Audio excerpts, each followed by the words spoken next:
Gazeti Nipashe mwanga wa jamii lenye katika ukurasa wake mbele limeandika ripoti maalum kicheko wagonjwa ni baada ya kurejeshwa huduma bobezi vifaa vya kisasa. Habari katika ukurasa wa 4.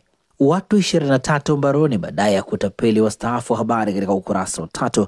Habari picha inamuonyesha kamanda wa polisi kanda maalum ya Dar es Salaam SACP Jumanne Muliro akizungumza na waandishi wa habari jijini Dar es Salaam jana kuhusu kukamatwa kwa watuhumiwa 23 kutoka maeneo mbalimbali nchini kwa tuhuma za kutumia mitandao ya kijamii kutapeli watu na kujiingizia kipato.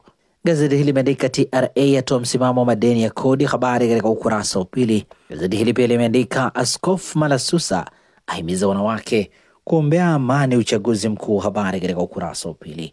DAWASA yatoa sababu upungufu wa maji jijini Dar es Salaam. Habari katika ukurasa wa 3. Papa amteua askofu jimbo jipya Bagamoyo. Samia apongeza. Habari imeandikwa kwenye ukurasa wa 3 wa gazeti hili, na hivi ndivyo ambavyo iliandika gazeti Nipashe. Lakini pia gazeti Nipashe michezo likiandika Simba Yanga mwisho wa ubishi. Habari imeandikwa katika ukurasa wa 24, na hivi ndivyo ambavyo iliandika gazeti Nipashe mwanga wa jamii.